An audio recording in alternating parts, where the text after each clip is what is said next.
Well, hello and welcome to NZONE Focus. I'm Alan Lee. This week we're starting our series of election programmes looking at issues that we believe are essential to the well-being of our families and which in turn are essential to the well-being of our country. In a democracy, it's the government's responsibility to provide a basic foundation for each citizen, and in this series we'll be looking at each of these basics, and those include education, employment, housing, healthcare and law and order. We'll also be asking whether our politicians are doing a good job and whether there's room for improvement and what those improvements should be.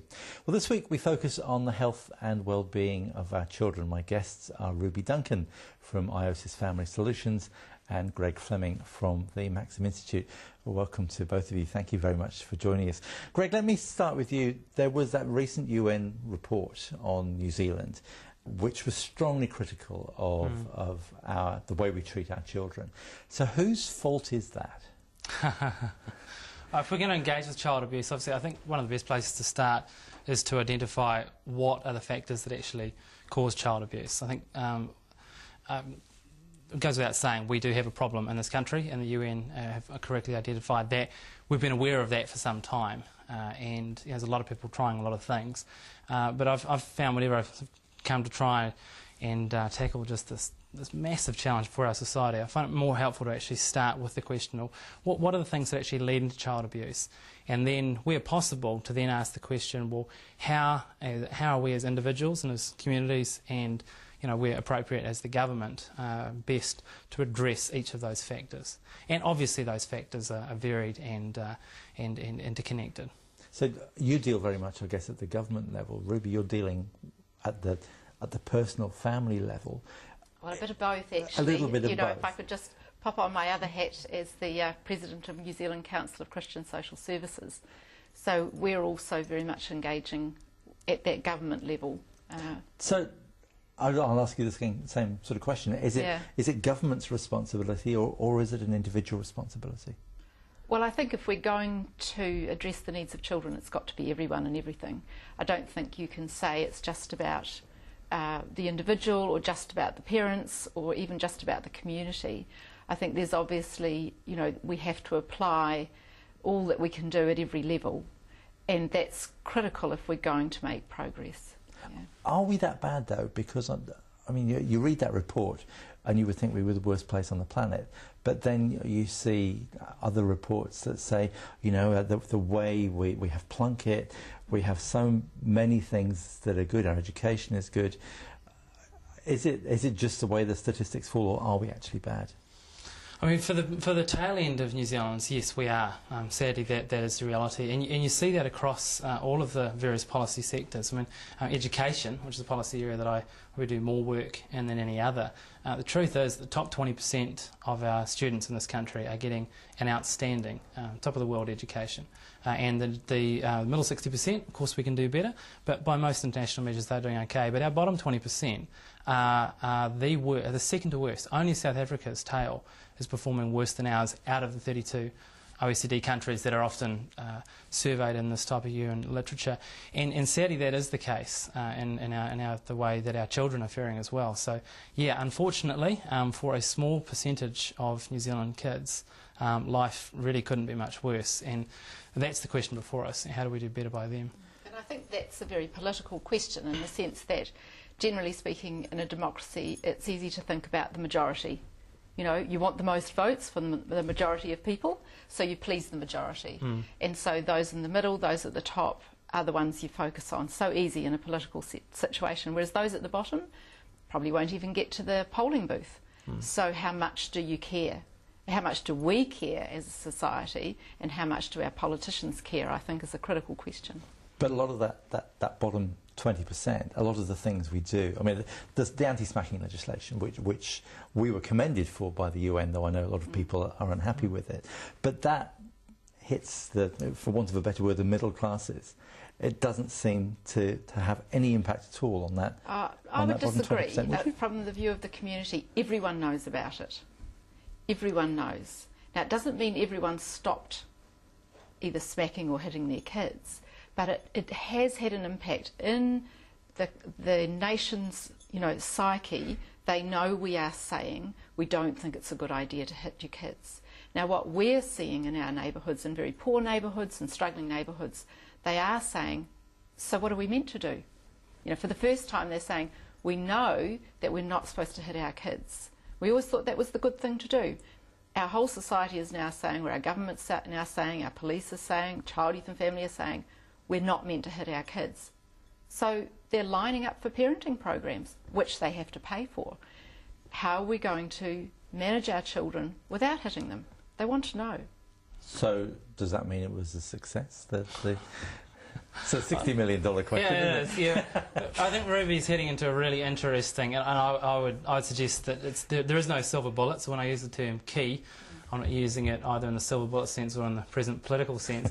But I do think that there is a real key here, and it is about intervention programs. It's intervening in those very, very early years, because I mentioned before, what are the risk factors that lead to child abuse, and that there's several and they're interconnected. But certainly two of the clearest ones are, first of all, a history of that in families. It doesn't generally just appear out of nowhere. It is intergenerational. You can see the cycles of it, and the sort of work that Ruby's doing, it would be sadly seeing it all too often.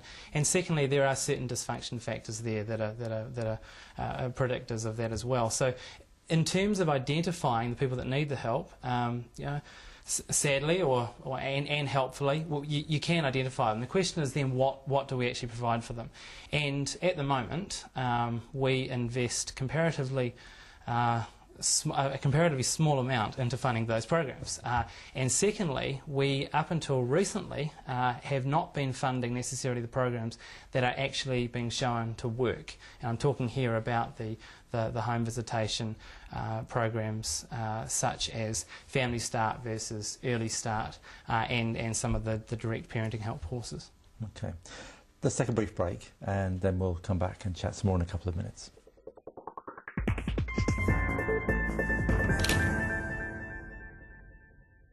Welcome back to the first of our NZONE Focus election programmes. This week we're talking about the health and well-being of our children, and my guests on the programme are Ruby Duncan from Iosis Family Solutions and Greg Fleming from the Maxim Institute. We've been talking about child abuse and about programmes that are put in place, but I guess is it all about programmes and official things like that, or is it about people? I think, any program, whatever it is, whatever shape it is, depends very much on the quality of the people that provide it. At the same time, little qualifier, I think there are some great programs that provide sort of the wheels for people to run on, that make it easier to provide something great. They're proven, they've been well researched, fabulous. But generally speaking, if you're someone needing support and help, it's the quality of that relationship with the person offering that support and help that's a key determinant. There's a lot of work being done by a guy called Ruby Duncan about that, and that's the critical factor, is the quality of the people providing whatever it is. So, those are people who have a lot of skills, a lot of experience, have understanding of different culture. They're people who themselves are often getting, good support within good organisations. So those are all critical factors to look at. But that's expensive, isn't it? And that's, I guess, where the politics come in, because to train people who are that good, you need expensive programs in place to train them. Yes, you do. You also need to make sure that the money that we are spending is going to the best programs. I mentioned before the break that, I don't know if I mentioned the figure, it's currently about 42 million €, going into intervention programs, which early intervention programs, which in the context of the 15 billion, I think it is, up to now, that we spend on welfare is probably a little small. Yeah.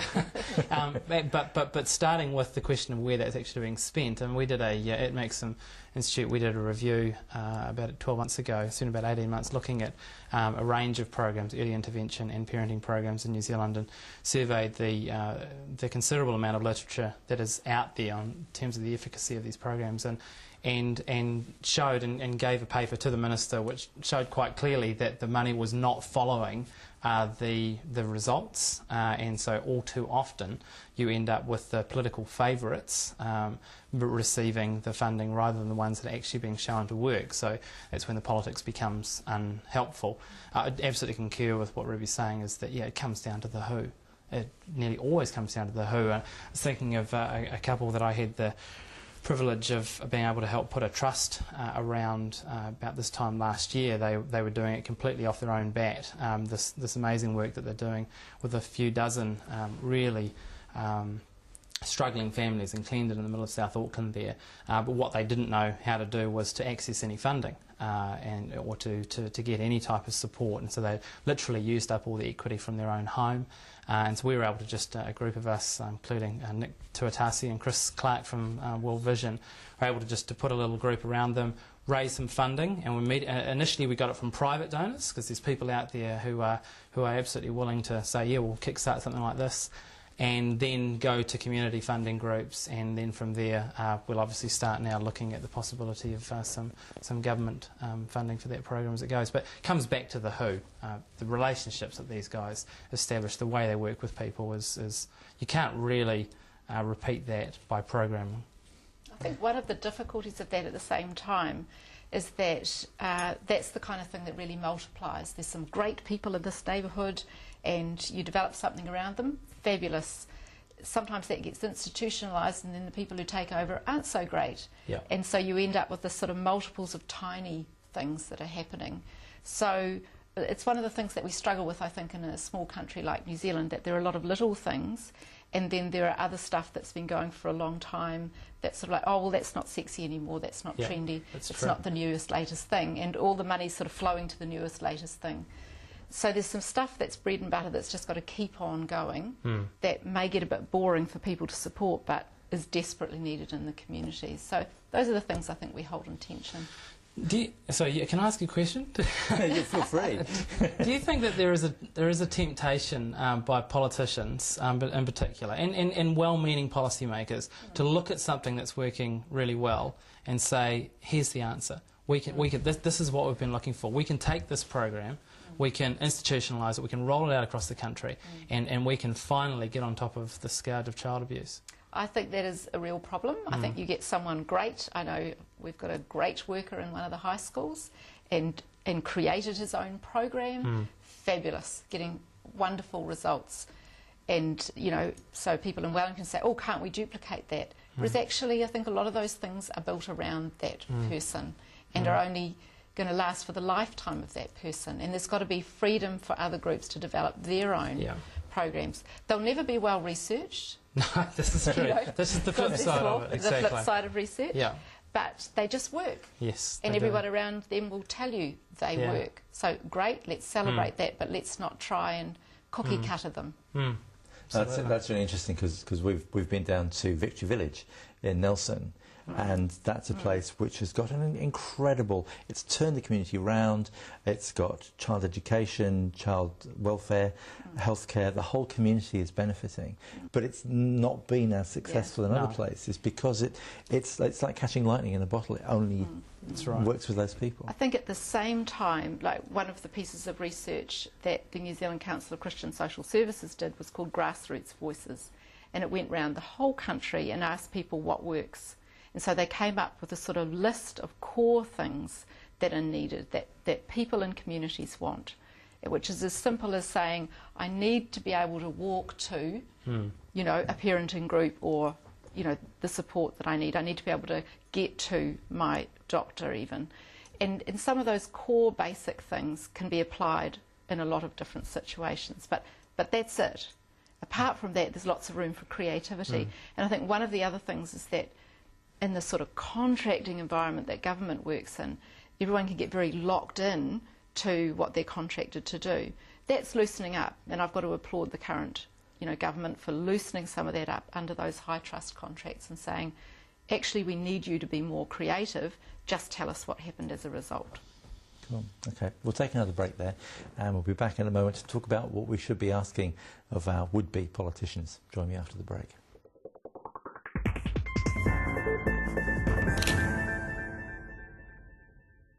And welcome back to our election special on the health and well-being of our children. Joining me today are Ruby Duncan from Iosis Family Solutions and Greg Fleming from the Maxim Institute. We've been talking about health and well-being and children, the projects that are in place to help them. I guess as Christians, is this something that we should be addressing as individual Christians, or is this something that the church with a capital C should be addressing? I know you have an issue on this. Well, I'm just very passionate about the fact that there are things that only churches can do.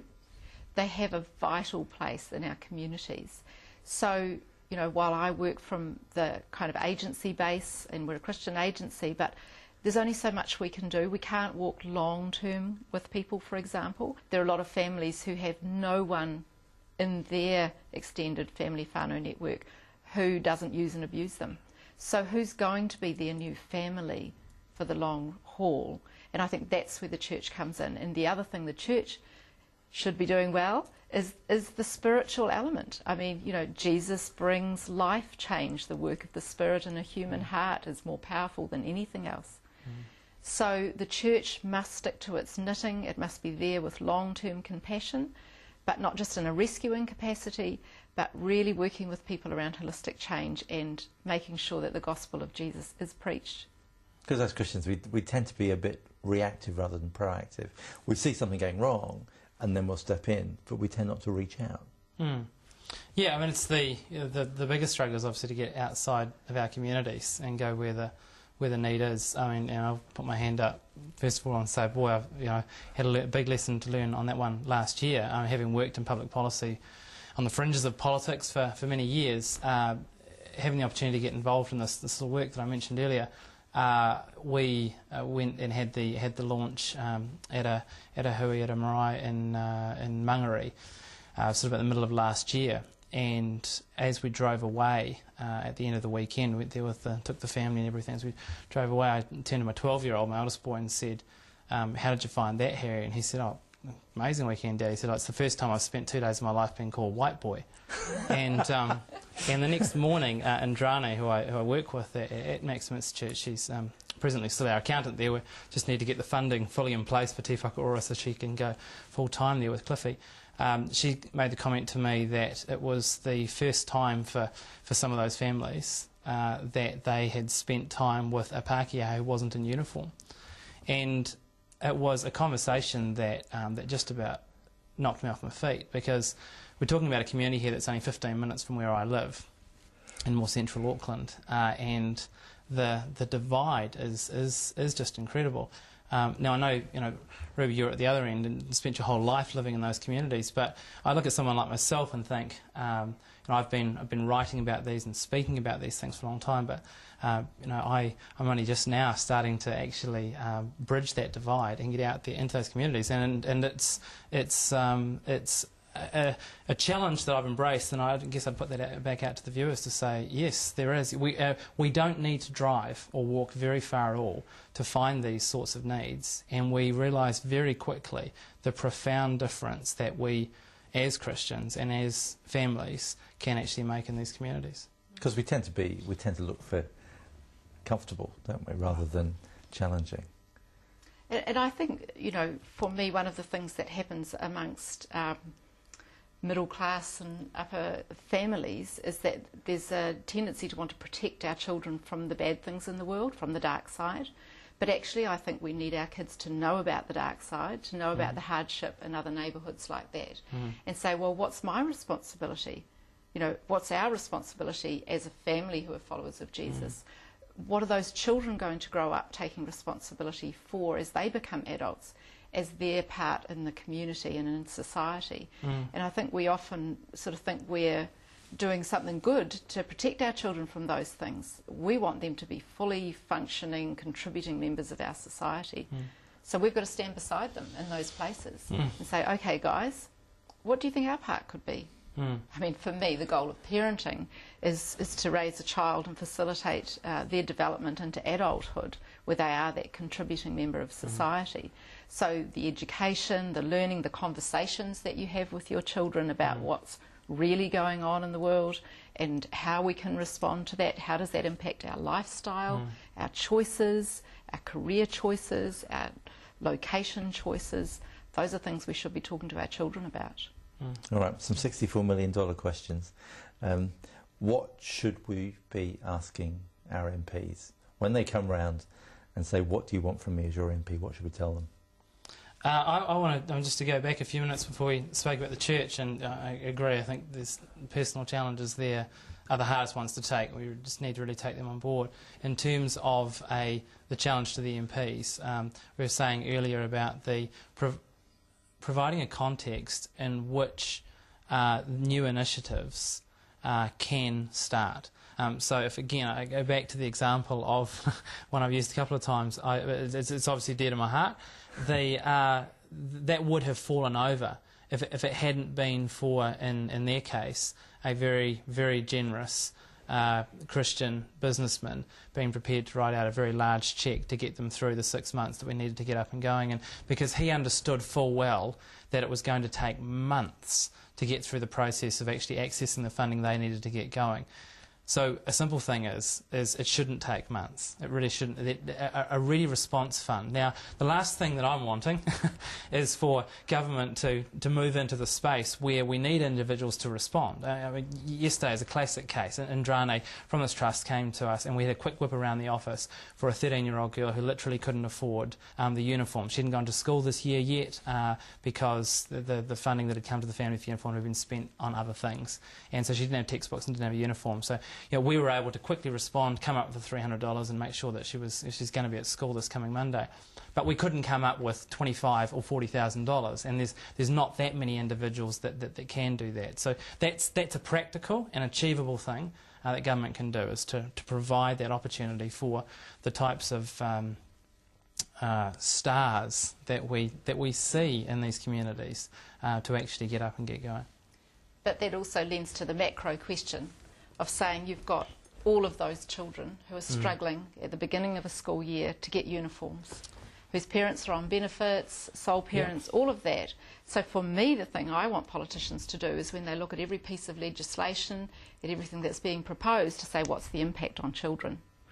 So when we're talking about welfare reform, what is the impact on children? Do we really care?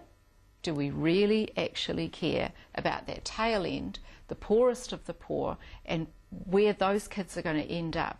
When we look at alcohol, law reform, are we actually going to say we will all pay a price and raise the price of alcohol because alcohol is a problem in our communities? Alcohol is what people are using to kill their pain, and children are missing out. Alcohol is fueling domestic violence.